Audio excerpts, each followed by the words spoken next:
Assalamualaikum guys. Oke, kembali lagi bersama Draft Movie Review. Piye kabar Re? Terima kasih buat para penonton setia Draft Movie dimanapun kalian berada. Semoga kalian semua selalu sehat ya. Kali ini Draft Movie sudah merangkum sebuah film yang berjudul Sultan. Bagaimana keseruan filmnya? Gak perlu banyak basa-basi, ini dia alur ceritanya.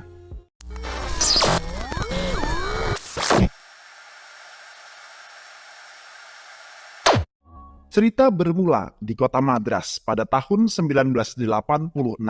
Kita akan diperlihatkan dengan ratusan preman yang sedang bersiap untuk makan malam. Preman itu dipimpin oleh seorang pria bernama Setupati. Ia merupakan seorang ketua preman yang paling disegani di Madras. Istri Setupati yang saat ini sedang hamil tua, ia meminta agar Setupati berhenti dari pekerjaannya saat ini. Karena ia tak ingin anaknya nanti menjadi seorang preman seperti Setupati. Ia hanya ingin anaknya hidup normal seperti orang lain. Malam itu saat Setupati bersama istri sedang tertidur, tiba-tiba beberapa orang preman yang selama ini menjadi musuhnya datang untuk menghabisi Setupati beserta keluarganya. Akan tetapi, para anak buah Setupati berhasil memergoki mereka semua. Lalu mereka pun menghajar para penyusup yang berusaha membunuh Setupati. Dan di saat yang bersamaan, istri Setupati mengalami sakit di perutnya. Dan malam itu juga ia berhasil melahirkan seorang anak laki-laki. Mendengar tangisan bayi membuat Setupati dan seluruh anak buahnya sangat bahagia. Dan anak itu ia beri nama Sultan. Namun sayang, nyawa sang ibu tak bisa diselamatkan. Ia harus meregang nyawa setelah melahirkan Sultan. Sejak saat itu Sultan diasuh oleh para preman. Mereka merawat dan menjaga Sultan dengan sepenuh hati. Banyak hal yang mereka ajarkan kepada Sultan, layaknya latihan seorang preman untuk membuat diri mereka lebih kuat. Meski begitu, mereka selalu berusaha untuk menjauhkan Sultan dari hal-hal yang berbau kekerasan. Karena itu adalah amanah dari almarhum ibunya. Kemudian scene beralih tahun 2021. Di kediaman Setupati terlihat ada seorang kepala desa dari desa sebelah. Kades itu meminta bantuan Setupati untuk bisa menghabisi seorang kepala mafia bernama Jayasilan. Mereka siap membayar Setupati dengan bayaran yang sangat tinggi. Asalkan Setupati mau membantunya mengusir Jayasilan. Nah, Jayasilan ini merupakan seorang preman juga seperti Setupati. Akan tetapi, Jayasilan ini preman bengis yang diperintahkan oleh sebuah perusahaan. Selama bertahun-tahun, perusahaan itu berusaha untuk mengambil alih tanah para warga untuk mereka jadikan lahan proyek tambang besi. Jayasilan tak segan untuk membunuh siapa saja yang berani menentangnya. Hanya itu, mereka juga membakar lahan warga agar menjadi lahan tandus. Karena kebengisan Jayasilan, sudah banyak petani yang menjadi korban dan memilih meninggalkan desa. Mereka juga sudah berkali-kali melaporkan kejadian ini kepada pihak kepolisian. Akan tetapi, tidak ada tanggapan apapun. Mendengar hal itu, Setupati merasa sangat kasihan dengan nasib para warga. Ia pun kemudian bersedia untuk membantu mereka. Dan di hari yang sama, Sultan yang kini sudah dewasa kembali ke rumahnya setelah 2 tahun merantau. Hal itu tentu saja membuat semua orang merasa sangat bahagia dan menyambut kedatangan Sultan dengan sangat meriah. Malam harinya, Sultan memperlihatkan hasil karyanya kepada para preman dan ia berniat untuk mendirikan sebuah perusahaan robot miliknya sendiri.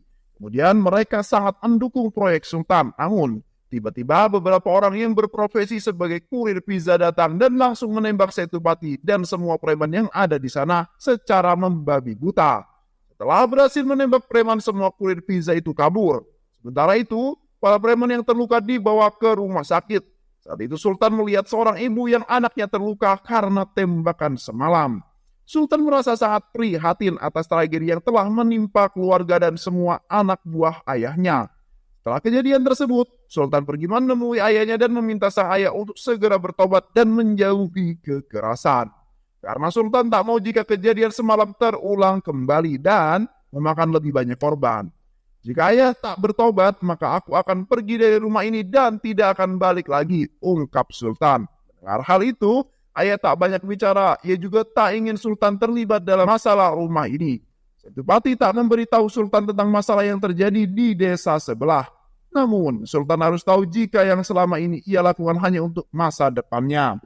Ayah tak melarang Sultan untuk pergi, akan tetapi ia berpesan, jika suatu saat nanti Sultan harus pulang dan jika suatu saat para preman ini mendapatkan sebuah masalah, maka kamu harus berdiri di samping mereka. Karena mau bagaimanapun mereka semua ini adalah saudara-saudaramu yang telah menjaga, merawat, dan membesarkanmu sedari kecil. Namun, siapa sangka jika itu adalah percakapan terakhir Sultan dengan sang ayah.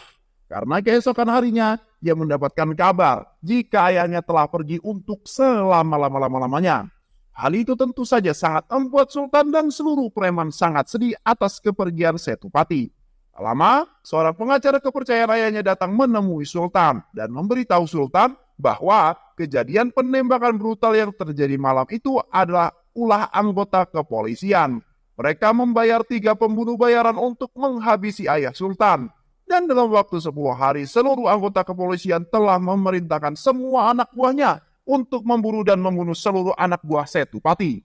Dengar hal itu, Sultan sangat kaget, sehingga ia pun kemudian memutuskan untuk menemui komisaris polisi. Sultan memohon kepada komisaris untuk mengurungkan niatnya dan mencegah pasukannya untuk bunuh para preman-preman anak buah almarhum ayahnya. Sultan berjanji jika dalam beberapa minggu ia akan berubah sikap dan sifat para preman menjadi lebih baik.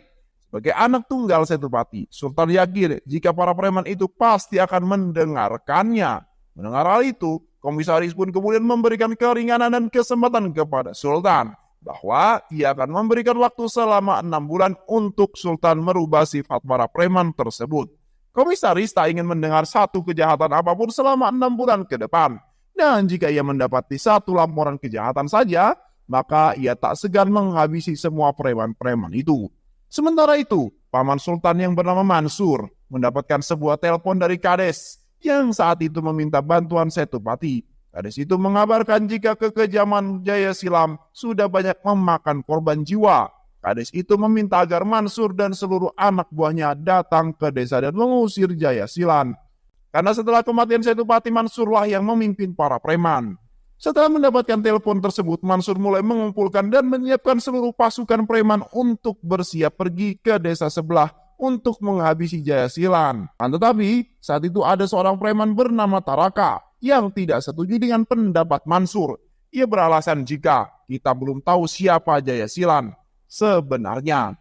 Padahal itu hanya akal-akalan Tarakan untuk mengambil alih pimpinan. Taraka tetap ngeyel dan malah mengajak para preman untuk bertarung dengannya. Dan jika mereka berhasil mengalahkan Taraka, maka mereka boleh pergi.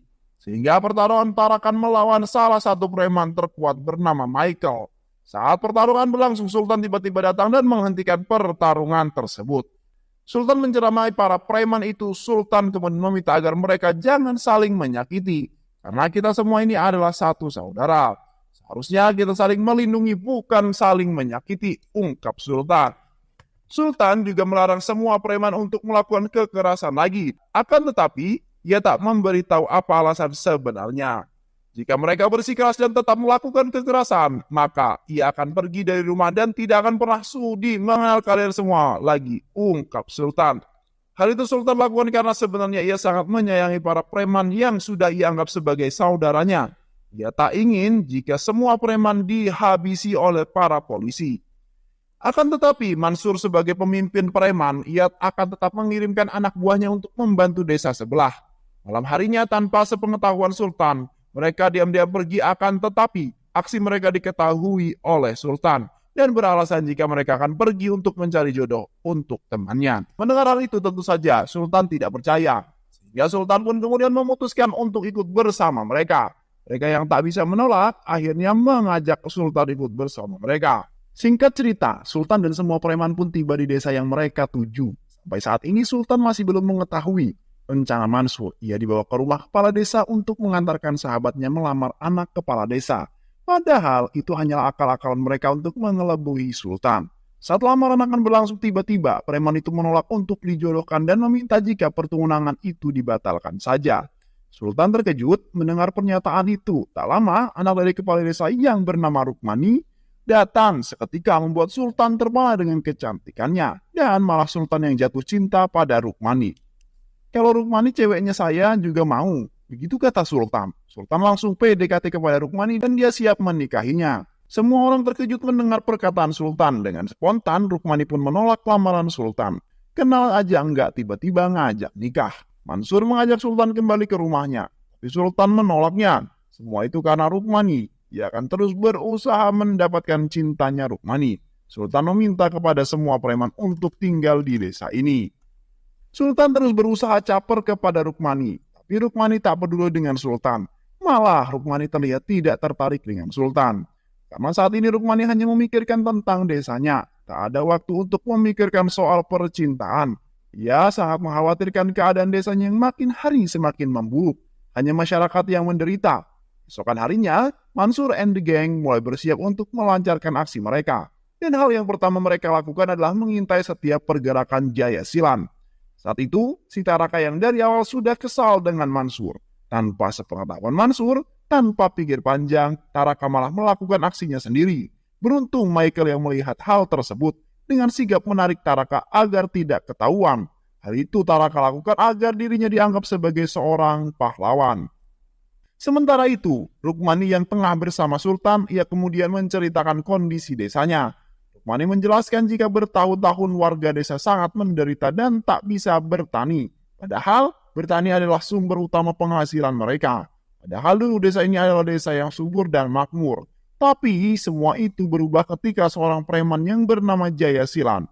Jaya Silan adalah preman yang diutus oleh sebuah perusahaan besar untuk mengusir dan mengambil paksa lahan para warga untuk kepentingan bisnis mereka.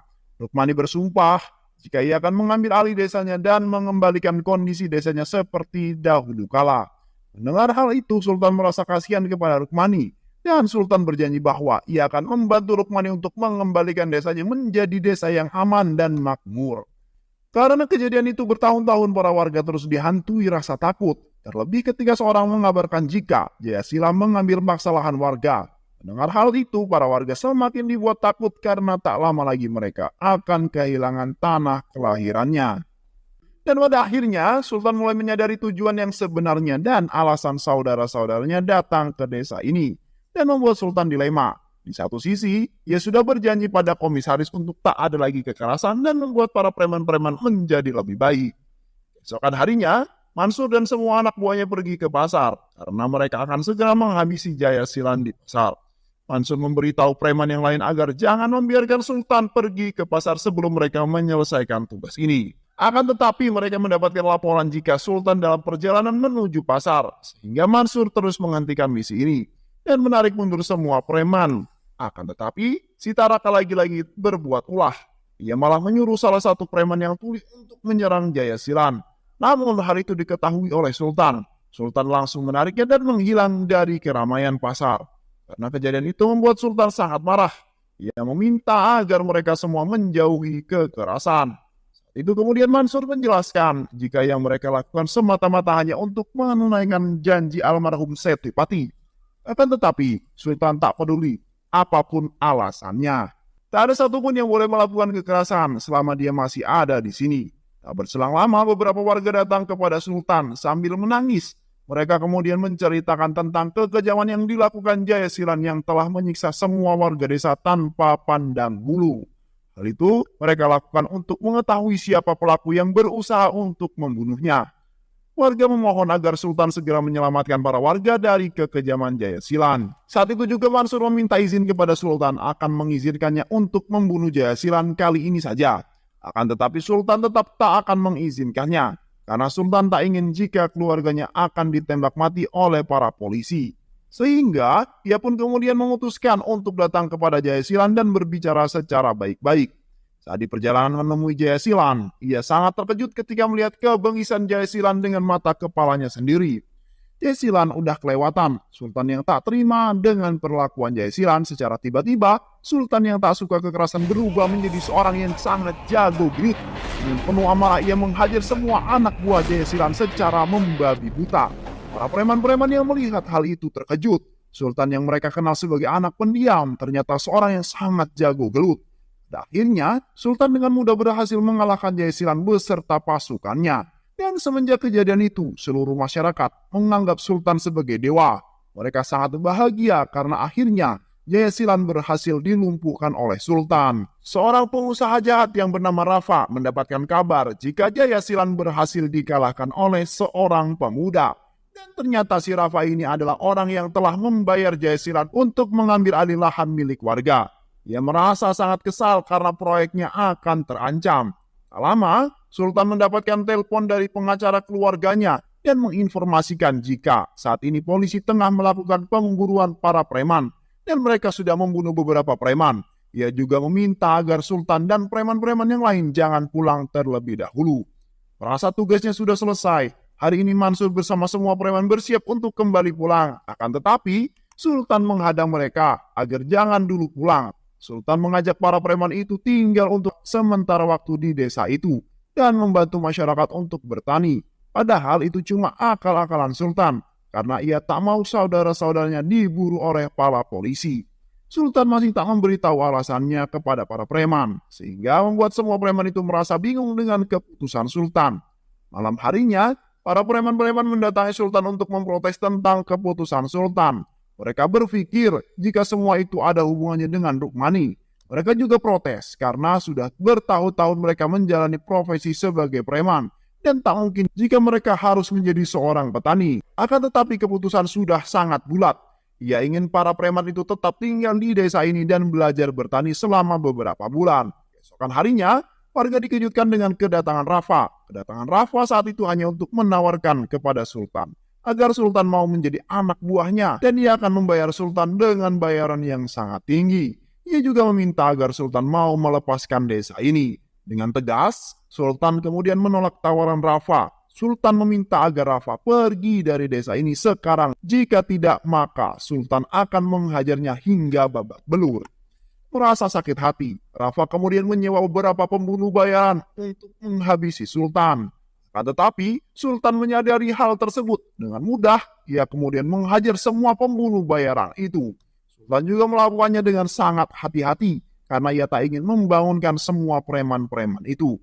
Keesokan harinya, Sultan dikejutkan ketika melihat Michael yang sedang menghajar salah satu warga. Tanpa tahu sebab dan akibatnya, Sultan malah menghajar untuk memberinya pelajaran. Tak berselang lama, salah satu warga datang menemui Sultan. Ia sangat berterima kasih kepada Michael karena telah melindungi putrinya. Jika tak ada Michael, mungkin putrinya sudah diperkaos. Ternyata saat itu Michael mencoba mengajar pria yang mencoba memperkaos seorang wanita. Mendengar hal itu kemudian Sultan meminta maaf karena telah salah paham. Akan tetapi Michael hanya terdiam. Ia kesal karena Sultan tak bertanya dulu sebelum bertindak. Kejadian itu dimanfaati oleh Taraka dan ia menghasut Michael agar mau meninggalkan Sultan. Singkat cerita, akhirnya warga desa pun kembali bahagia karena tanah yang sebelumnya tandus kini mulai subur. Dan karena kejadian itu juga, para warga menganggap Sultan adalah seorang dewa. Karena hal itu juga akhirnya Rukmani mulai jatuh cinta kepada Sultan. Dan ia siap untuk menikah dengan Sultan. Lalu Sultan pun kemudian memutuskan untuk menjual aset milik keluarganya untuk ia belikan lahan bagi para preman. Agar para saudara-saudaranya terhindar dari kejamnya polisi dan terhindar dari kekerasan. Saat di perjalanan pulang, tiba-tiba mereka diserang oleh preman lain yang ingin membunuh Sultan. Tetapi dalam tragedi itu Mansur harus meregang nyawa ketika berusaha melindungi Sultan. Setelah kejadian itu membuat Sultan sangat merasa bersedih karena telah kehilangan Mansur. Dan itu dimanfaatkan juga oleh Taraka untuk menghasut para preman agar mereka semua mau meninggalkan Sultan. Karena semua ini adalah ulah Sultan, mereka sangat kecewa dengan Sultan. Sehingga mereka pun mengharamkan Sultan untuk memberikan penghormatan terakhir kepada Mansur. Dan tepat pada malam harinya, seluruh preman memutuskan untuk pergi meninggalkan Sultan. Mereka sangat benci dengan Sultan. Rafa yang mengetahui jika Sultan kini hanya tinggal seorang diri. Setelah ditinggal semua anak buahnya, ia pun kemudian menyewa beberapa preman untuk menghabisi Sultan. Sementara itu, Yesilan yang masih hidup, ia bersiap untuk balas dendam. Keesokan harinya, warga yang mengetahui jika Sultan hanya seorang diri, ia meminta Sultan untuk pergi meninggalkan desa. Karena ia tak akan mungkin bisa melawan kebengisan Jayasilan. Hanya seorang diri. Warga tak ingin Sultan mati karena melindungi desa mereka. Warga sudah pasrah dengan keputusan Jayasilan. Akan tetapi, Sultan tak menyerah begitu saja. Mengingat jika ayahnya telah berjanji untuk melindungi desa ini. Dan Sultan siap mati untuk memenuhi janji ayahnya.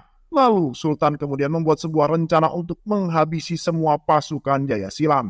Tapi sebelum itu mereka harus mengasingkan anak-anak dan semua wanita ke tempat yang lebih aman. Dan para warga pun kemudian mulai bergerak untuk mengungsi. Sedangkan para pria akan membantu Sultan melawan Jayasilan and the gang. Hingga malam pun tiba. Mereka semua sudah bersiap di posisi masing-masing. Dan perang hebat pun terjadi antara pasukan Rafa dan pasukan Sultan. Meski terluka parah, Sultan terus berusaha melawan para preman tersebut. Tak lama, Jaisilan and the Gang datang dan langsung menyandra Rukmani. Melihat hal itu, Sultan dan pengawal setianya yang bernama Gada terus menghajar pasukan Rafa, dan pada saat Jaisilan akan menyerang Sultan, tiba-tiba dari arah belakang terlihat para preman-preman yang sebelumnya pergi meninggalkan Sultan. Karena kini mereka sadar dan mengetahui kebenaran setelah bertemu pengacara keluarga Sultan. Mereka sangat menyesal karena telah pergi meninggalkan Sultan. Mereka juga meminta maaf kepada Sultan. Dan kini Sultan tak sendiri lagi. Ia dibantu para preman-preman yang telah ia anggap sebagai saudara-saudaranya sendiri. Pada akhirnya, mereka semua pun berhasil membantai Rafa dan seluruh anak buahnya. Juga berhasil membunuh Jaisilan beserta anak buahnya. Dan kini mereka semua pun dapat hidup dengan bahagia. Dan film pun selesai. Terima kasih udah nonton video ini sampai akhir. Semoga kalian semua terhibur. Jangan lupa subscribe, like, comment, and share ya. Pisang habis dimakan Kunti. Kunti dilepas banyak maunya. Salam undur diri dari Draft Movie. Dan terima kasih buat penonton semuanya. Draft Movie pamit. Sehat selalu. Wassalamualaikum warahmatullahi wabarakatuh.